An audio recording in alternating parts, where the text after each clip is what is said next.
At so ayun na nga yung baon namin, papunta kami ng Bacolod City. Galing nga kami ng istansya at doon na lang kami sabay ang Ahoy pupunta para sumakay ng Roro. Bale, nakabook na pala kami dyan kasi maraming pasahero ngayon pupunta sa Negros. May iwan pa nga ang video na to at hindi ako nakapag-voice over dahil nga wala akong boses noon. At nakarating na nga kami dito sabay ang Ahoy. Marami nang nakapilang kotse dyan at ngayon na papasok na kami ng FF Cruise Roro. So habang nasa Roro kami, may toddler kaming dala at syempre walang tulugan ito. Paano ba naman kasi kasama niya yung pinsan niya at hindi ito natutulog pag magkalaro ito.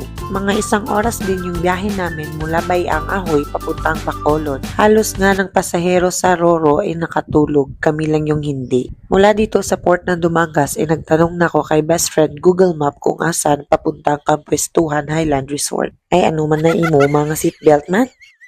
So, bali mula dito ng port ng Dumangas papuntang Kampuestuhan Highland Resort is mga 1 hour. 1 hour lang at makikita mo na yung manok ni Kano na gwapo. Nakarating na nga kami ng entrance at nakita nga namin si Spider-Man. Spider-Man nga may bilbil.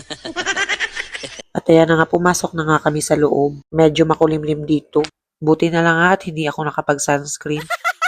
Hanggang kailan ang entry natin sa sasakyan na ito man, nangalahati na ang oras natin sa kakabidyo nito, andito pa rin tayo. Ang ganda nga ng mga bulaklak na ito na nasa itaas. Huling punta ko dito ay mga 2018 at wala pa ito. Yan na pala yung driver namin at lumabas na. Char lang si Papa yan at baka magtampo. Nakita ko nga yung ngisi ng kapatid ko dyan, halos mabaliw na. Paano ba naman kasi isa pagkalaki-laki nitong kampuestuhan hindi mo alam kung saan ka unang pupunta? Napakaraming taong pumunta dito at halos punuan nga yung mga cottage. Nasa 600 pesos lang naman ang gamit nito daytime use. O pak.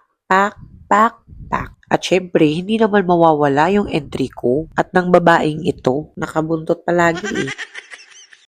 At ganyan kaganda yung pool nila. Sa harap pa lang yan ha. Meron pa dun sa likod. May wave pool yan sila. Sa kalakihan nga nitong kampuestuan eh, nakapagtayo na sila ng manok na napakalaki. May hawak nga itong Guinness Book of World Records. O, diba? Yeah, picture.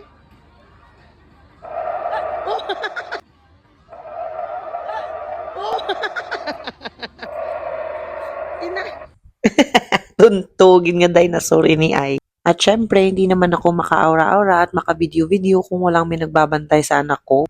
Nandun lang naman siya sa lolo niya. Sinabihan ko nga si mama na magpa-picture dyan, napaisip ako. Ano ba sa dalawa yung matapang, yung ahas o yung leon? Ito siguro yung dinosaur.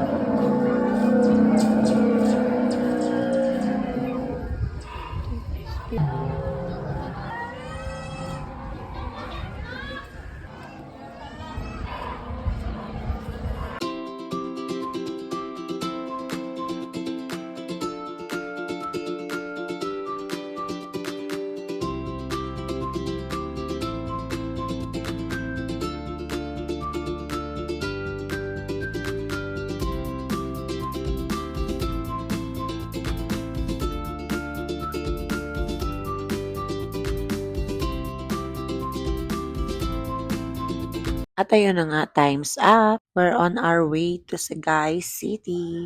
Sleeping Beauty na ang mga persons. And that's it for today's video.